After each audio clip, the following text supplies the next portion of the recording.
Julio es un mes especial, estamos a puertas de celebrar las fiestas patrias, el aniversario de nuestra patria, y en ese contexto hay una serie de situaciones que queremos revisar conjuntamente. Es un buen momento para hablar, por ejemplo, de política. ¿Cuáles son las reformas nacionales que nos van a ayudar a generar incentivos que bajen los niveles de corrupción o que eventualmente hagan que Lima no sea el centro del país, sino que también reluzcan las ciudades del interior?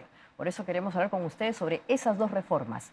La reforma política, ¿cuál es la tarea pendiente justamente dentro del bicentenario que aún está viviéndose en el país? ¿Y cómo es que hacemos que la descentralización después de casi 20 años en verdad sea lo que todos esperamos? Así empezamos pensando en el Perú.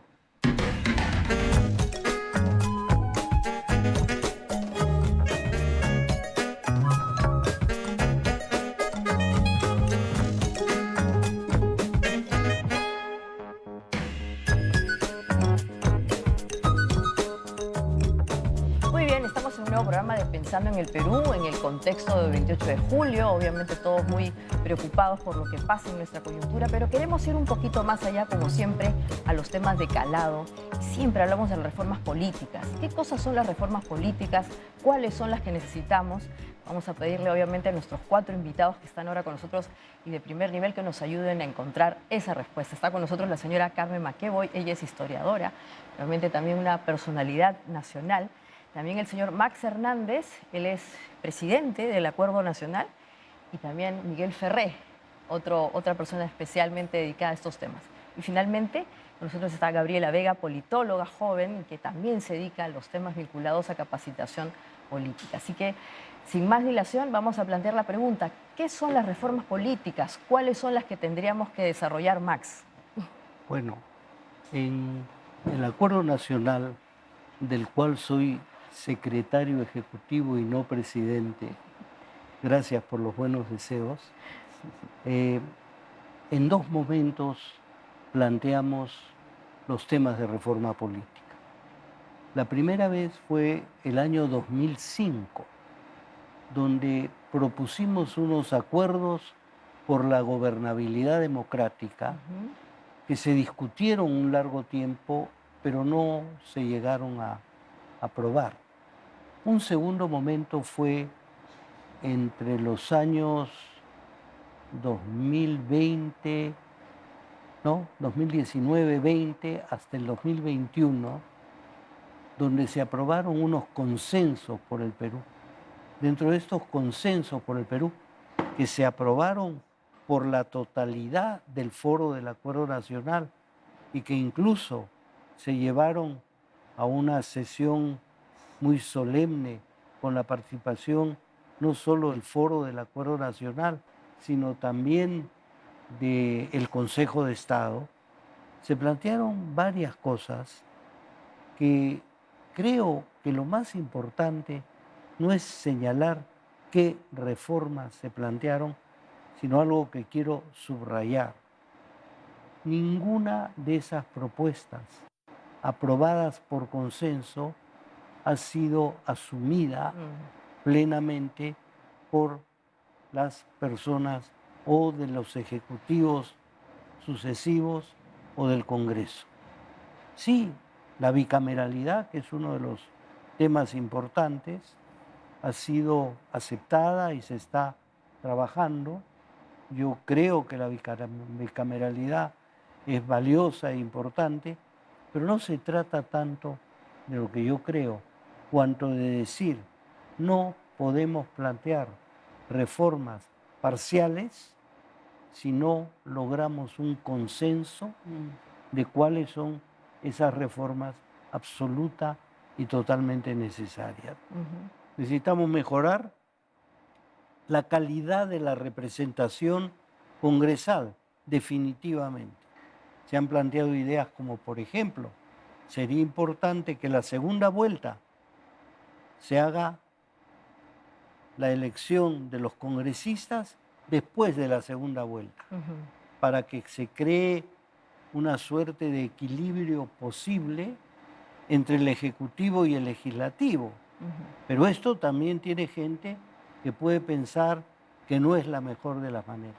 Segundo, todo el tema del voto facultativo, que creo que es importante discutirlo, porque votar es esencialmente un derecho, pero también es un deber del ciudadano para con su Estado.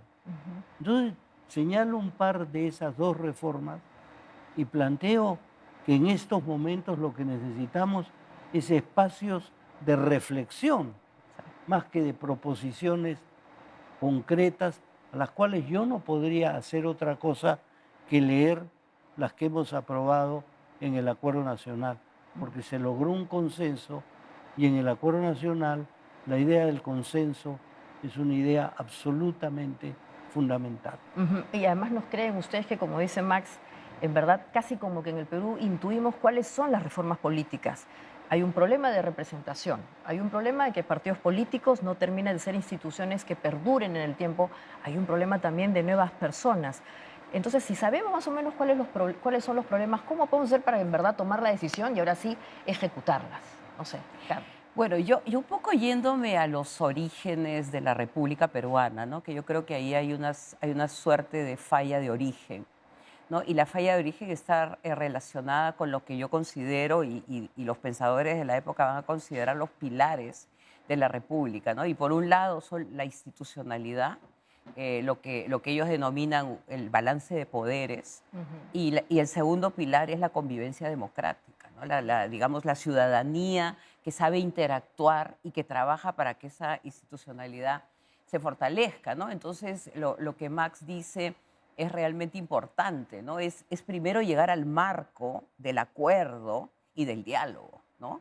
Por la gobernabilidad, que nosotros notamos que tiene pues una serie de defectos y que ya se va transgrediendo de tal manera que ya pareciera ser que es un país ingobernable. Y por el lado de la ciudadanía, de lo que sería la convivencia entre peruanos, hay un deterioro de tal magnitud que uno sale a la calle y no sabe si vas a regresar vivo a tu casa, ¿no? Entonces ya se han roto las reglas de protocolos de convivencia social, ¿no? Entonces yo pienso que volviendo a los orígenes, lo que tenemos que tomar en consideración es de que se pensó, esta problemática tiene 200 años.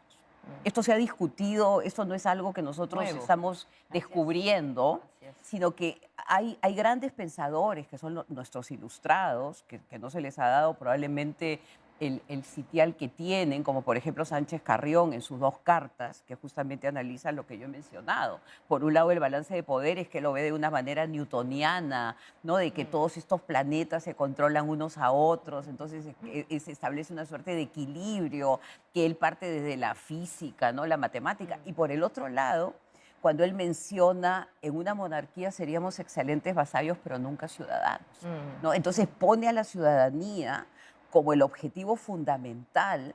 ¿Por qué? Porque él sabe que estamos saliendo de una realidad colonial, de pretensión, de corrupción. Entonces yo creo que se ha detectado el problema.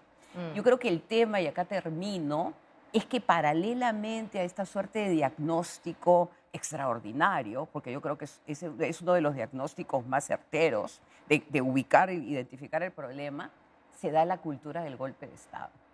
¿No? Entonces nacemos con una gran discusión extraordinaria que justamente yo creo que crece en magnitud y en sofisticamiento porque está lidiando con ejércitos desmovilizados de todas partes de Latinoamérica, gran colombianos, argentinos, chilenos, repartiéndose al Estado peruano como botín de guerra, ¿no? Entonces tienes el golpismo, tienes el botín del Estado peruano que está quebrado, pero que siempre hay la fantasía de que hay algo más para sacarle.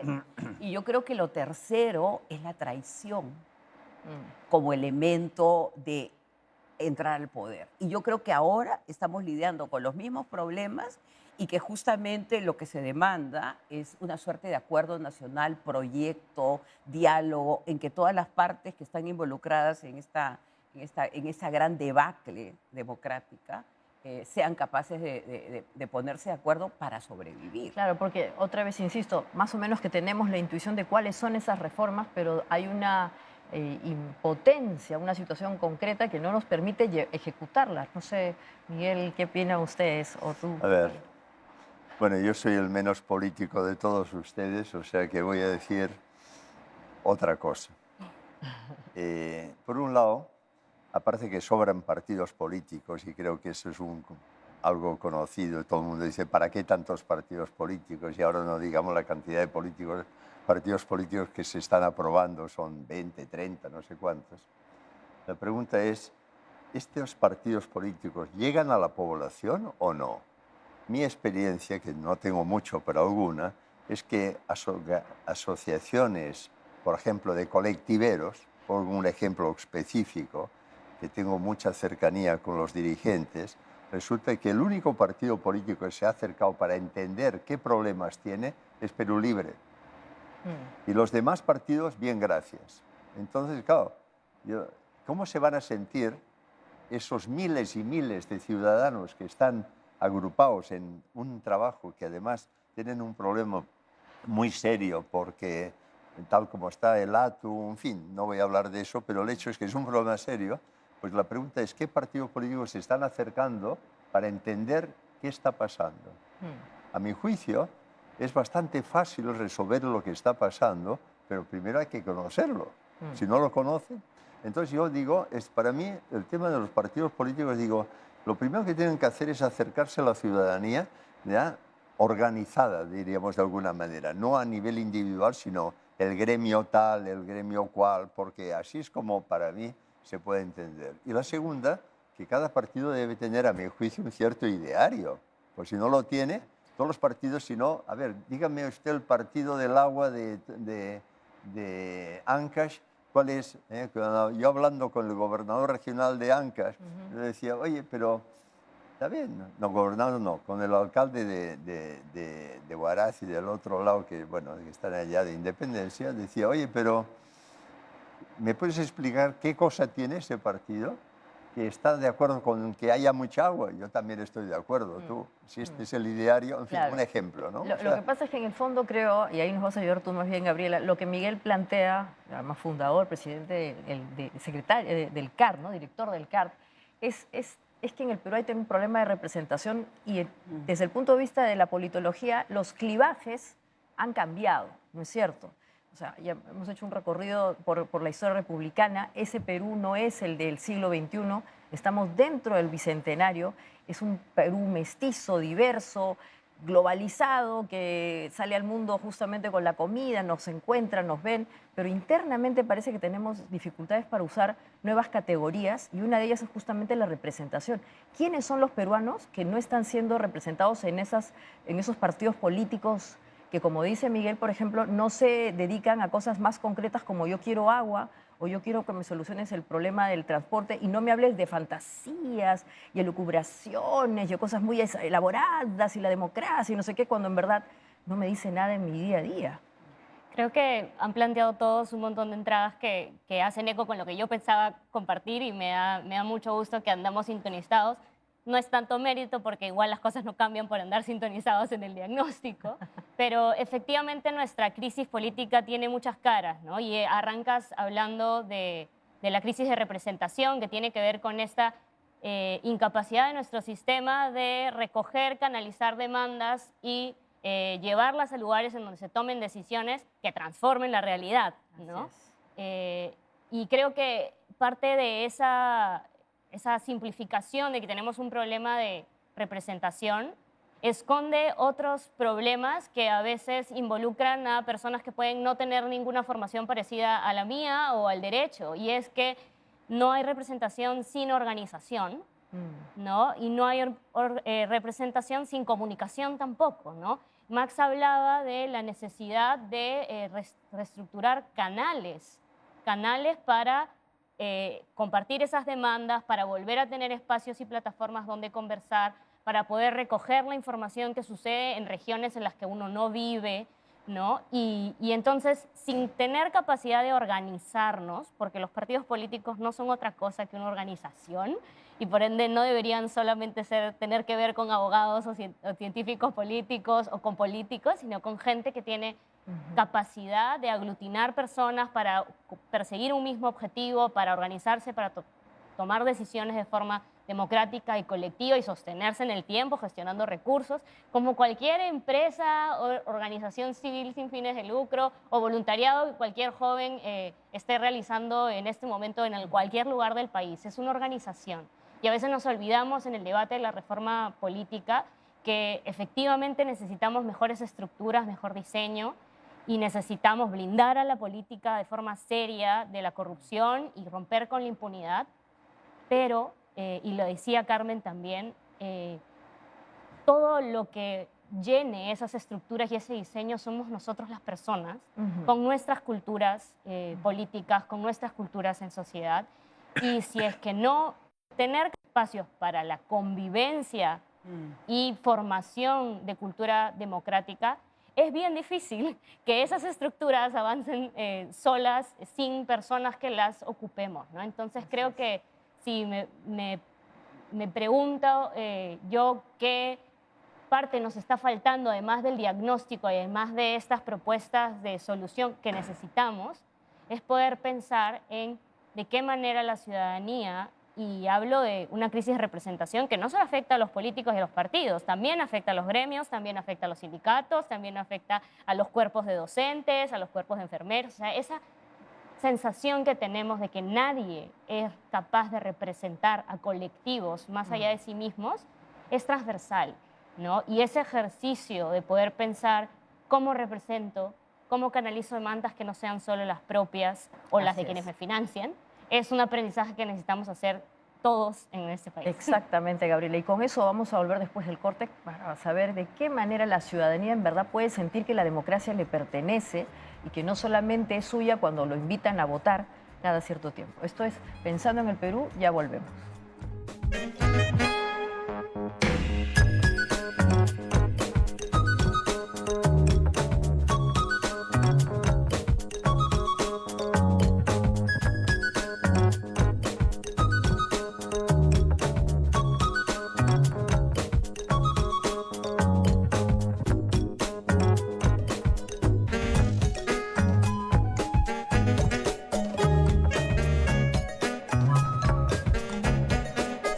Estamos de vuelta, seguimos explorando esas reformas que usted quiere, que yo también quiero y que nos va a llevar, ojalá, a un mejor país que de verdad nos represente. Y hablemos ahora de la ciudadanía, Max. Bueno, yo me he quedado con una idea que ha planteado Carmen de cómo lo que podríamos llamar el tejido social de la cotidianeidad se ha visto profundamente afectado. Yo creo que hay una dosis de desconfianza inmensa. Así es. Una desconfianza de cada quien con cada quien. Entonces, si no hay confianza, ¿qué posibilidad de diálogo podemos tener? Mira, en el Acuerdo Nacional hemos intentado algo que lo llamamos puntos de encuentro. Porque la gente dice, vamos a dialogar. Dice, bueno, pero ¿cuál es la agenda? Yo digo, oye, pero un momento donde estamos absolutamente fragmentados, divididos, separados, yo voy con una agenda, lo primero que me van a decir, falta esto, esto, esto, o además tú tienes interés en esto, esto. Lo primero, comenzar a conocernos. Acá, por ejemplo, nos estamos conociendo, algunos nos conocíamos, otros nos estamos empezando a conocer, y cuando uno se conoce y conoce al otro, surge cuando menos un respeto mutuo que no está presente en las redes sociales ni en ninguna de estos nuevos vehículos que lo que hacen es fomentar la desconfianza y hacerte creer que en tu cámara de eco estás absolutamente blindado. De lo que estás blindado es de realmente entender lo que pasa. ¿Qué hacemos para reconstruir confianza y también para adquirir confianzas en condiciones tan especiales como las de este milenio? ¿Qué hacemos, Carmen?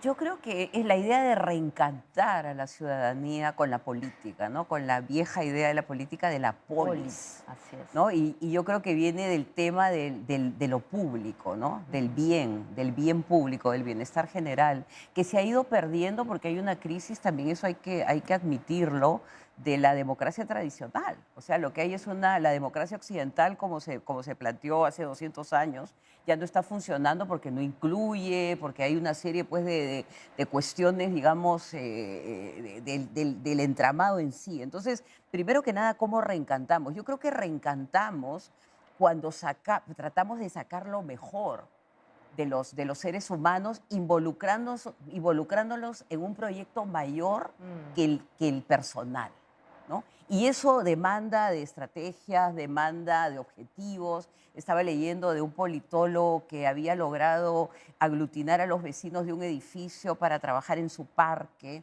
No, lo concreto. Yo creo que lo que dice Gabriela es muy importante.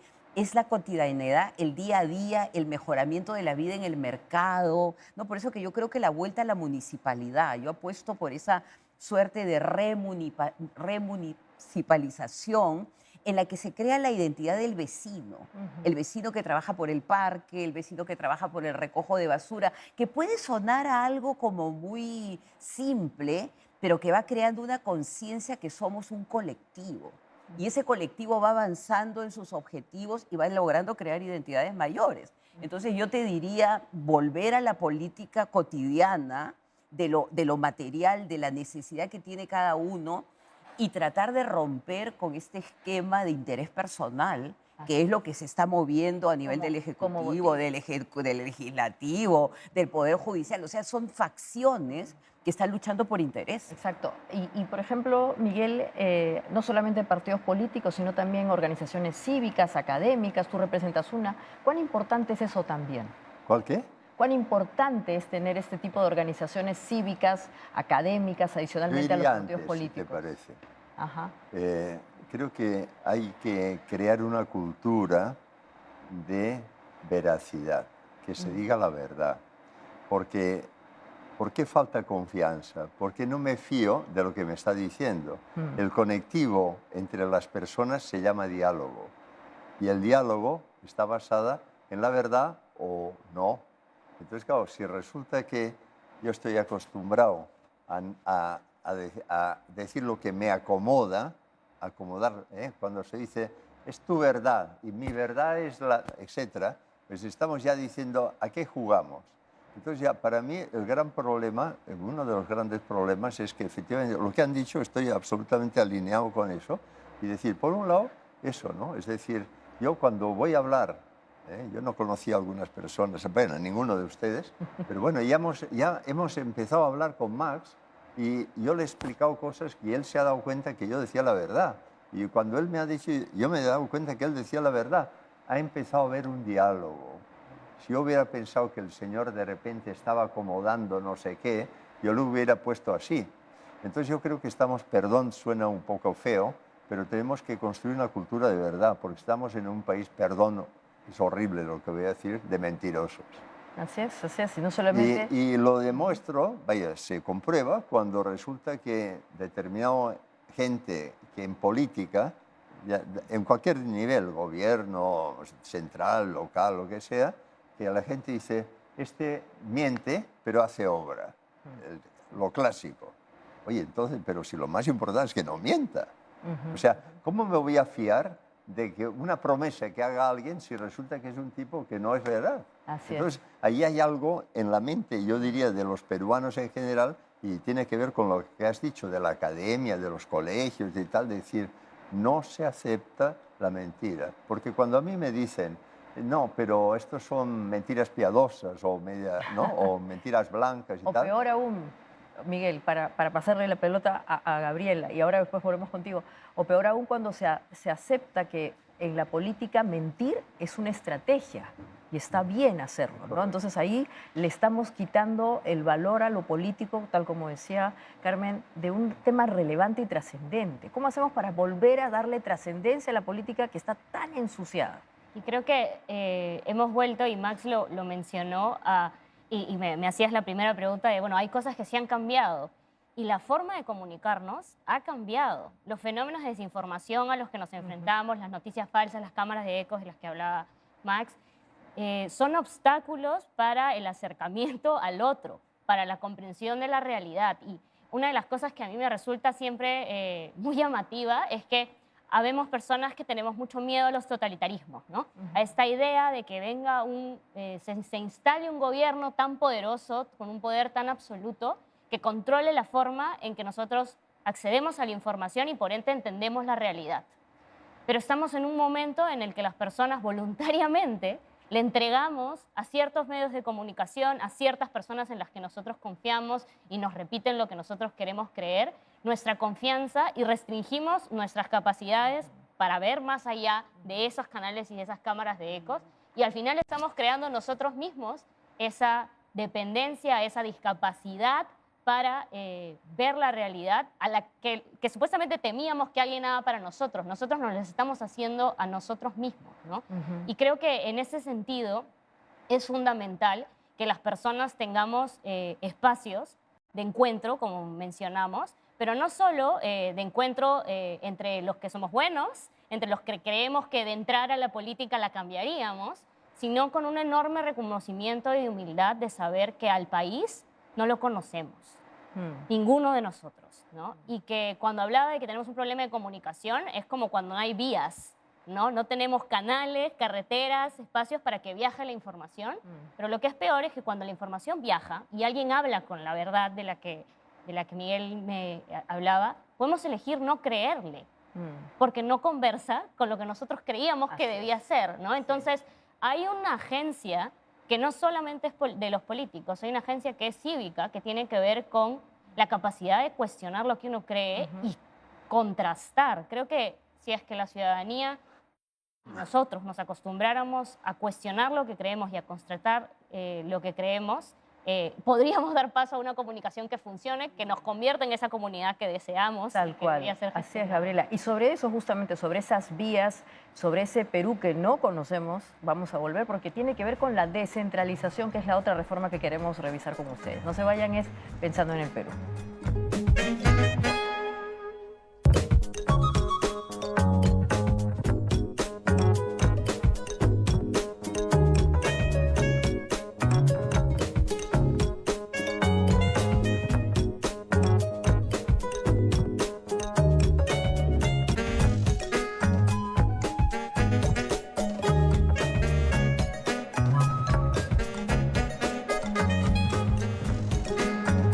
Estamos de vuelta, queremos hablar de la descentralización, la regionalización, y por eso vamos a ver qué piensa la gente justamente al respecto.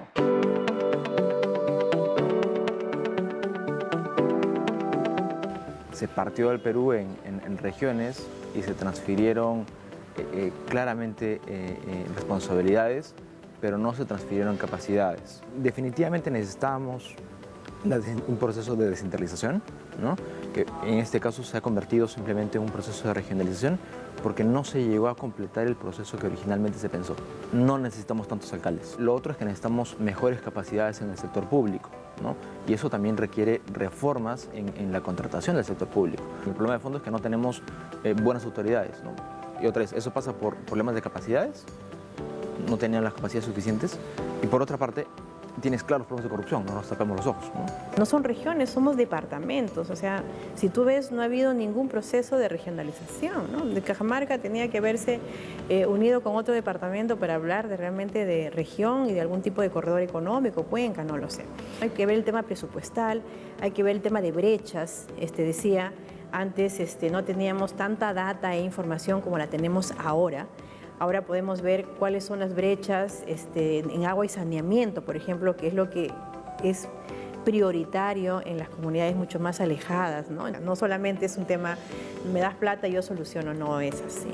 La mancomunidad es un paso gigantesco al proceso de descentralización, que eso queremos incidir en la PCM para que la PCM le ponga todo el 100% para poder ir, cosa que sí evita la dispersión del presupuesto. Cuando uno le pregunta a los ciudadanos en el año 2002, ¿usted qué espera de la descentralización? Lo que responden los ciudadanos: esperamos un país más igualitario, esperamos un país con mejores servicios públicos. Yo bromeando digo que nuestra ley de bases de la descentralización fue escrita en castellano, nuestra ley de gobiernos regionales fue escrita en chino, nuestra ley de municipalidades fue escrita en ruso y la ley orgánica de Poder Ejecutivo que se hizo en el 2007 fue escrita en árabe. Entonces, claro, lo que tenemos hoy es una configuración institucional que no conversa en sí mismo. Entonces, no hay otra manera de gobernar, de conducir el futuro del Perú si no es con un proceso de descentralización adecuado que responde a los intereses de sus ciudadanos.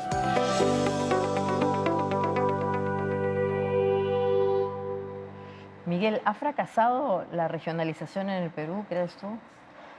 Bueno, antes que eso, quería decir que el Perú es desconocido y yo siempre digo para fastidiar al público en general, no al público que me escucha, sino a los que estamos hablando, de que ¿cómo es posible? Tú has votado, perdón, por un tema medio político, ¿has votado por Castillo? No, ¿yo cómo voy a votar? ¿Y tú? Tampoco. ¿Y tú? Oye, pero hay millones que han votado por él. Entonces, ¿cómo se explica eso? Ah, es que hay un Perú que nadie conoce.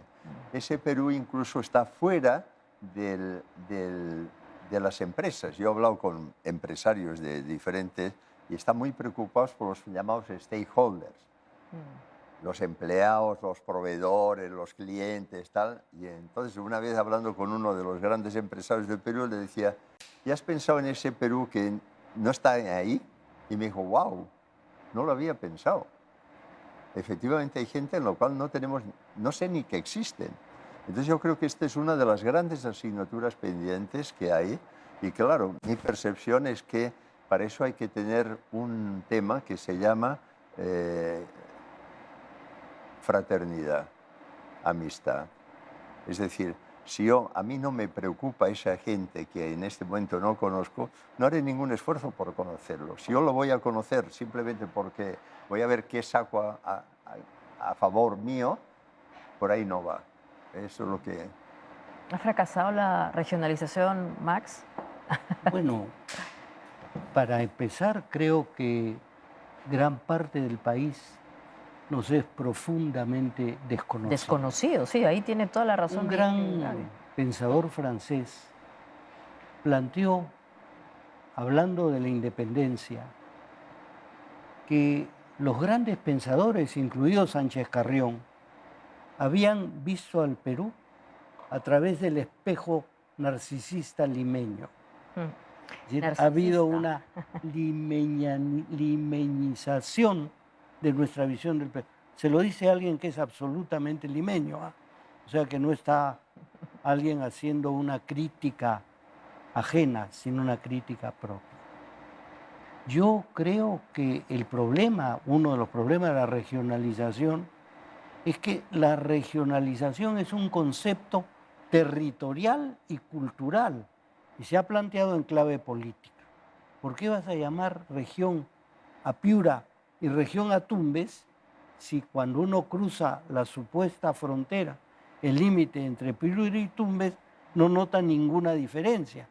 Pero a ver, si tú dices eso a un tumbesino, te puede agarrar a palos. ¿Qué podemos hacer para transformar una organización armada como un rompecabezas político en una suerte de visión racional de regionalización que tiene que comprender esencialmente territorios, regiones y culturas?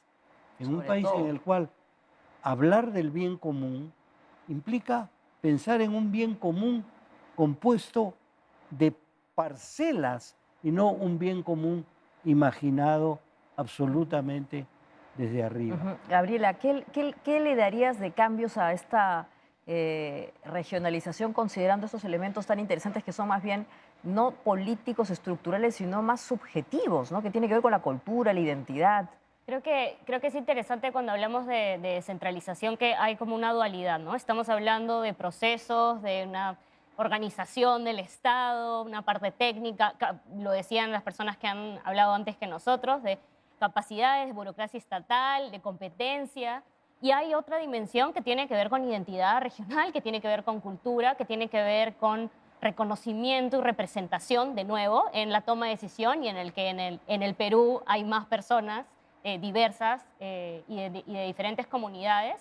Pero a la vez creo que justamente Eland Vera, de la Universidad del Puno, tenía un comentario en que siempre menciona como se habla de las regiones, como las regiones, y cada región es diferente. Podemos hablar de que hay una mezcla, mi familia es piurana, y uno puede hablar de Piura y Chiclayo, se parecen, son norteños.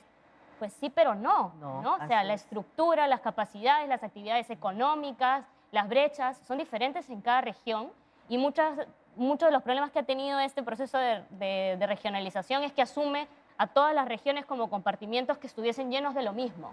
Y geográficamente, culturalmente, pues no lo son. Pero además, también lo decía Pablo Vilca, también con experiencia desde el Puno, cómo podemos creer que la descentralización fue un fracaso, o digamos, pues es terrible, pero más terrible es la centralización. Y aún si creemos que no es más terrible la centralización, no importa, porque ya no hay marcha atrás. Y creo que entender que la distribución del poder de la organización estatal es algo que tiene que seguir sucediendo, y que en esa dualidad técnica se hable de las capacidades de las que mencionaba Cristina en el video, pero también de lo que nos interpela anteayer, que tiene que ver con la sensación de desigualdad, de brechas, de falta de reconocimiento que lleva a las personas a seguir protestando por un sistema y un Estado que no los reconoce como miembros iguales de la comunidad. Así es, Gaby. ¿Qué hacemos después de 20 años bueno, primero que nada, yo creo que lo que hay que tomar en cuenta es, y en ese sentido yo discrepo con Max, es que la primera generación sí se plantea el modelo federal, ¿no? Apuestan por el federalismo.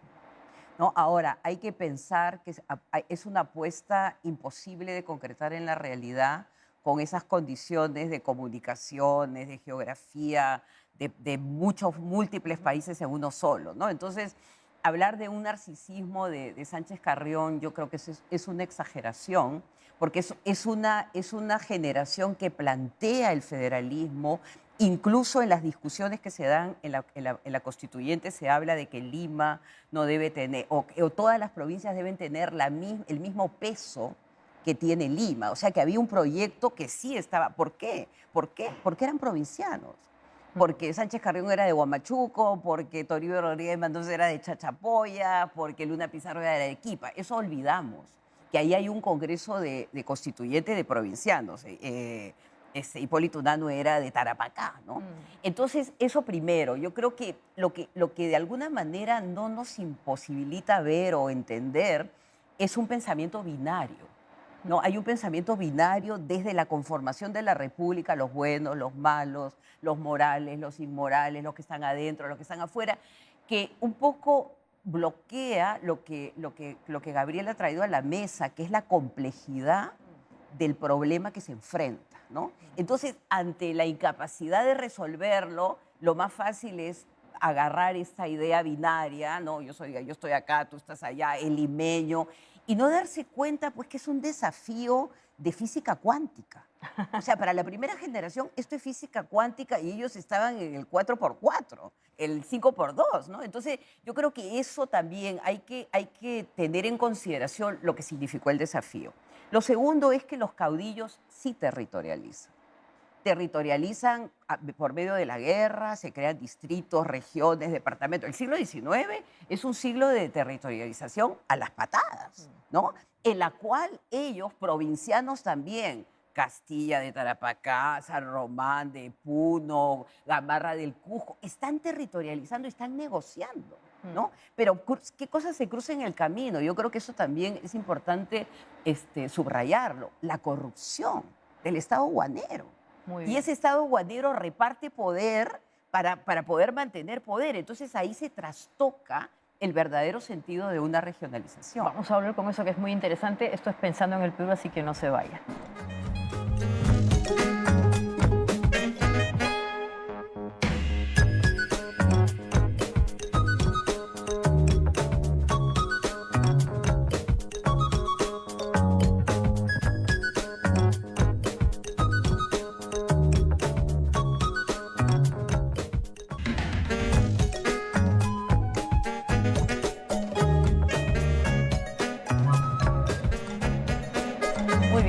Pensando en el Perú y vamos a cerrar con las últimas reflexiones. Es tan difícil, Gabriela, hacer física cuántica en 11 minutos, ¿sabes? No, creo que les quería comentar que justo hace poco estuve en un evento conversando de todos estos temas horrorosos que uno no encuentra solución y me hicieron la pregunta de si tuviera el poder absoluto, ¿qué reforma política haría para fortalecer la democracia? Y me resultó muy chocante porque la democracia, si hay algo que busca, es que no haya poder absoluto, ¿no? Entonces, hay una contradicción enorme en tan solo plantearnos esa idea de que la solución vendría de poder tomar el poder y hacer las cosas a una manera, porque efectivamente no hay una respuesta unívoca. Pero además porque el proceso es la democracia. La democracia no es el destino, ¿no? Es la metodología imperfecta y a veces que ni siquiera es encontrable en la realidad que hemos creado para poder llegar a un destino que es la convivencia pacífica y el autogobierno, ¿no? Y además no se me ocurre quién con poder absoluto tendría algún incentivo para cambiar las cosas, ¿no? O sea, justamente no hay ni incentivos para cambiar las cosas ni capacidad de arreglarlas, ¿no? Y creo que eso tiene que ver, y al que esa pregunta se plantee aún, con lo arraigada que está la idea de que el autoritarismo es la solución, de que el que se me dé el poder a mí, que yo sí soy bueno, insisto, que yo sí sé, sería la solución, ¿no? Y simplemente para cerrar y para compartirles, por eso es que apostamos nosotros desde Recambio por la construcción de espacios de formación política plurales, diversos, multipartidarios, intergeneracionales incluso, porque la pregunta de cómo se hace política en democracia no tiene una respuesta y necesita espacios que nos reconozcan a todos siendo diferentes en la construcción de esa respuesta. Sí, perfecto. Max, además Gabriela me inspiró Erich Fromm. O sea, lo que tú dices tiene sentido cuando sabemos qué hacer con la libertad, pero pasa que no todos sabemos qué hacer con la libertad y entonces nos gusta que nos digan qué hacer y por eso nos gusta ser autoritarios. ¿Qué reflexión final, Ya. Max? Cuando hablaba Gabriela del poder absoluto, recordé a un gran historiador inglés de la nobleza católica inglesa, que la hay, ¿no? Pese al protestantismo y la Iglesia de Inglaterra, Lord Acton. Lord Acton renunció al catolicismo en el momento en que se dio la norma, el dogma de la infalibilidad del Papa. Y dijo, si el poder corrompe, y suele corromper, el poder absoluto corrompe absolutamente. Entonces, la idea de un poder absoluto para realizar cambios es gravísima. Crea lo que llamamos los psiquiatras el síndrome de la ubris. La ubris en el sentido clásico de los griegos, esa soberbia infinita que te hace transgredir cualquier límite y hacer lo que tú crees que vale la pena. Yo estoy de acuerdo con Miguel cuando creemos en la verdad. El problema es que también hay que dudar de lo que creemos que es la verdad. Al menos en mi manera de pensar. Hay muchas personas que tienen un profundo credo y las respeto. Yo tengo una profunda duda y espero que también se respete, ¿no es cierto? Entonces creo que hay temas complejísimos. Sin poder no puedes realizar nada. Te quedas absolutamente paralizado. Pero con el poder absoluto hay el riesgo de que tú realices lo que tú crees que vale la pena hacer porque crees que lo que tú crees vale la pena. Así es. Carmen. Bueno, yo lo que pienso, y un poco en la misma línea, pero lo que se viene para la humanidad, ¿no? Yo creo que el desafío del siglo XXI va por la sobrevivencia de la especie, ¿no? Entonces estamos realmente ante una encrucijada mundial y en nuestro caso nacional, pero que pasa ¿por qué? Por la lucha contra el cambio climático brutal, ¿no? Que pasa por la lucha de tener los suficientes recursos para comer. O sea, esas van a ser las grandes discusiones del futuro, el agua. Ahora ¿no? nomás. Ahora, bueno, pero te digo el agua, y bueno, ahora y en el futuro, ¿no? Entonces, la inteligencia artificial. O sea, si se produce una nueva división global del trabajo, como diría Marx, para el siglo XIX, ¿qué le quedan a sociedades sin instituciones, sociedades sin educación básica? Ser los nuevos esclavos probablemente de la sociedad robótica, ¿no? Entonces yo pienso que, y acá termino, la urgencia de los tiempos, la urgencia de lo que estamos viviendo, el cambio de era planetaria, que no sabemos hacia dónde nos dirigimos, la necesidad de sobrevivir como especie, la necesidad de sobrevivir como República del Perú, nos obliga a tomar ciertas decisiones. Y muchas veces estas decisiones drásticas se toman en momentos como el que estamos viviendo. Así es. Tus últimas reflexiones, Miguel. Bueno, yo estoy en desacuerdo con todos. Es para darle emoción, ¿no? Porque si todos estamos de acuerdo. A mí sí me parece que sería en un país tan desestructurado, hay que estructurarlo. Y no sé si es la única manera, pero para estructurarlo hay que tener poder. Por ejemplo, en este momento todos estoy seguro que se hace una encuesta y todo el mundo va a decir, sobran leyes en el Perú. Hay miles de leyes que hay que bochar, por ejemplo, es un ejemplo, ¿no? Oye, ese tema que se está hablando de la regionalización. Oye, pues ¿sabes qué? Vamos a hacer una cosa un poquito como más firme, de decir, se va a hacer esto. Si alguien, en fin, o sea, tener poder.